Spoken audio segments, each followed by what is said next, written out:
जिनको कल तक ये मालूम होता है कि यहाँ लड़ेगा राजद और अचानक घोषणा हो जाती है कि अब लड़ेंगे हम, और लालू प्रसाद जैसे नेता नीतीश कुमार जी के सामने घुटना टेक देते हैं, अपना जीता हुआ सीट नीतीश कुमार जी को दे देते हैं। जब हम उनके साथ चुनाव लड़े थे मोकामा में तो 42,000 वोट पाए थे, 28% वोट पाए थे। और वहाँ जो अनंत सिंह जी जीते चुनाव, वो अपने बूते चुनाव जीते। पिछली बार भी उनको उतना ही वोट आया, इस बार भी उतना ही वोट आया। तो ठीक नहीं है कम्युनलिज्म के आधार पर कोई चुनाव लड़े।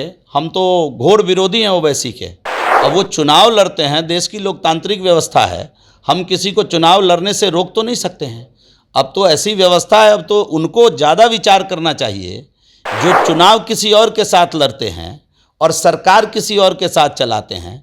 जब उनको शर्म ही नहीं है तो इस देश में चुनाव लड़ने वाले को कौन रोक सकता है। कि चिराग पासवान जी एनडीए के नेता हैं, चिराग पासवान जी एनडीए के नेता रहेंगे और चिराग पासवान जी बड़े नेता हैं। नमस्कार, आप देख रहे हैं लाइव सिटीज। मैं हूं आपके स्टार शिवम। बिहार विधानसभा के एक सीट कुडनी में 5 दिसंबर को उपचुनाव होने वाले हैं। ऐसे में इस वक्त हमारे साथ बिहार सरकार के पूर्व मंत्री जीवेश मिश्रा हैं, उनसे बात करेंगे। कुडनी को लेकर क्या कुछ तैयारियां चल रही है पार्टी की? बीजेपी की तैयारी चुनाव को लेकर हमेशा रहती है। बीजेपी का 2 हिस्सा है, एक संगठन है और दूसरा सरकार है। जो लोग विधायक हैं वो जनता के हित की काम अपने अपने क्षेत्र में करते रहते हैं, और जो बीजेपी का संगठन है वो हमेशा चुनाव की तैयारी, सामाजिक सुरक्षा, सामाजिक व्यवस्था, उस पर काम करता रहता है। तो इसलिए तैयारी शब्द जो है ना, थोड़ा हम लोगों के लिए बहुत, हम लोग तैयार ही रहते हैं। संगठन हमारा तैयार रहता है। तैयारी तो उनको करनी पड़ती है जिनको कल तक ये मालूम होता है कि यहाँ लड़ेगा राजद और अचानक घोषणा हो जाती है कि अब लड़ेंगे हम, और लालू प्रसाद जैसे नेता नीतीश कुमार जी के सामने घुटना टेक देते हैं, अपना जीता हुआ सीट नीतीश कुमार जी को दे देते हैं। तो ये उनको तैयारी करने की ज़रूरत है। भारतीय जनता पार्टी को तैयारी करने की ज़रूरत है। हम बिल्कुल तैयार हैं और 100% कुडनी जीतेंगे, कोई किंतु परंतु नहीं। पर महागठबंधन के नेताओं का कहना है कि ओवैसी की पार्टी AIMIM की गठबंधन जो है वो आप लोग के साथ हो गया है, वो आप लोग के बी टीम के रूप में काम कर रही है। अब ये वो क्या बोलते हैं, वो जब भी हारते हैं। जब हम उनके साथ चुनाव लड़े थे मोकामा में तो 42,000 वोट पाए थे, 28% वोट पाए थे। और जब उनसे अलग चुनाव लड़े तो जनता की विश्वसनीयता इतना बढ़ गई भारतीय जनता पार्टी के प्रति कि हम 63,000 वोट पाए और 42% वोट पाए। और वहाँ जो अनंत सिंह जी जीते चुनाव, वो अपने बूते चुनाव जीते। पिछली बार भी उनको उतना ही वोट आया, इस बार भी उतना ही वोट आया।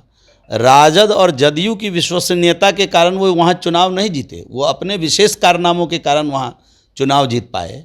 तो इसमें हमको बता दीजिए आपकी नीतीश कुमार जी का वोट जो मोकामा का है वो किधर गया? नीतीश कुमार जी ने अपनी विश्वसनीयता खोई है। हम पीछे भी बताए थे कि उनकी विश्वसनीयता घटी है। उसका प्रमाण आप देख लीजिए, मोकामा भी है और उसी का प्रमाण कहीं ना कहीं गोपालगंज भी है। और कुडनी में दूध का दूध, पानी का पानी साफ हो जाएगा, आप देख लीजिएगा।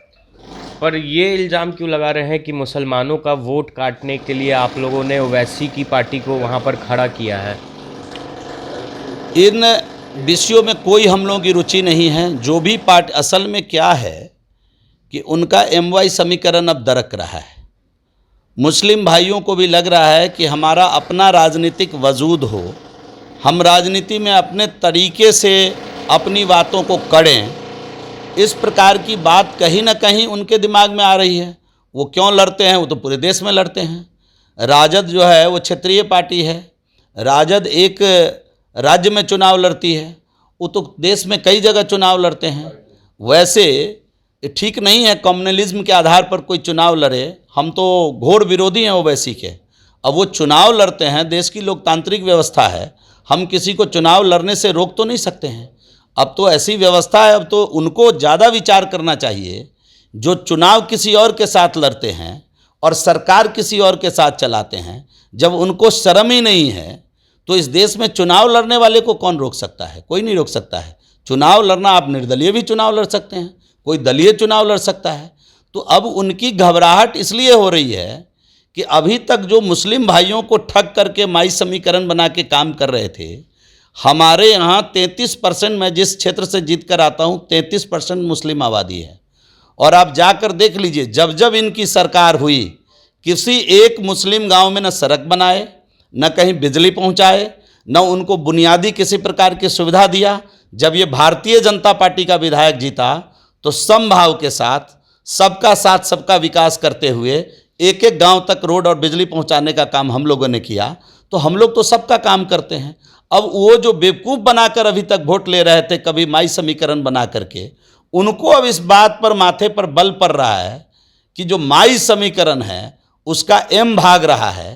तो अब इनको कहीं न कहीं, अब शब्द का चयन हम ऐसे तो नहीं करेंगे, जब माई का एम भाग रहा है तो किससे भेंट हो रहा है, लेकिन पिताजी याद आ रहे हैं, ये तो ज़रूर कहेंगे। एक आखिरी सवाल है कि इन दिनों चिराग पासवान एक बार फिर से एनडीए में आ गए हैं। महागठबंधन के नेता कह रहे हैं कि उनके आने से कोई फ़ायदा नहीं होगा, और उनका यह भी कहना है कि अगर चिराग पासवान नहीं आते तो आप लोग गोपालगंज चुनाव भी नहीं जीतते और मोकामा में इतने वोट भी आप लोग को नहीं आते। मेरा भी ये कहना है कि मुकेश सहनी अगर ताल न ठोके होते इनके पक्ष में तो गोपालगंज ये 20,000 से हारते और मोकामा 5,000 से हार जाते।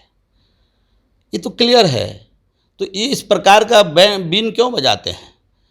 वो अपनी तैयारी करें ना। महागठबंधन में जो गए हैं, जिसको महाठगबंधन बना करके जो ये लोग, अभी ये भाकपा माले ने क्या कहा आपने नहीं देखा? उन्होंने तो साफ आरोप लगाया कि किसानों को बीज नहीं मिल रहा है, किसानों को खाद नहीं मिल रहा है, डेंगू से पूरा बिहार परेशान है। डेंगू के बाद अब एक नई बीमारी चिकनगुनिया फैल रही है। स्वास्थ्य मंत्री मस्त हैं, पथ निर्माण चला रहे हैं, कर क्या रहे हैं? आखिर जिम्मेदारी किसकी है बिहार के लिए? दिल्ली आप कल क्या स्थिति आरा शहर का बना हुआ है आप देख रहे हैं। पूरे बिहार के अंदर किस प्रकार का वातावरण बना हुआ है आप देख रहे हैं। जनता एक एक बात का हिसाब कुढ़नी में भी लेगी और आने वाले 25 की लोकसभा में भी लेगी, 24 की लोकसभा में भी लेगी और 25 की विधानसभा में भी लेगी। जनता मन बनाकर बैठी हुई है और ये साफ दिख जाएगा। और जहाँ तक चिराग पासवान जी का सवाल है, तो चिराग पासवान जी एनडीए के बड़े नेता हैं। चिराग पासवान जी एनडीए में थे।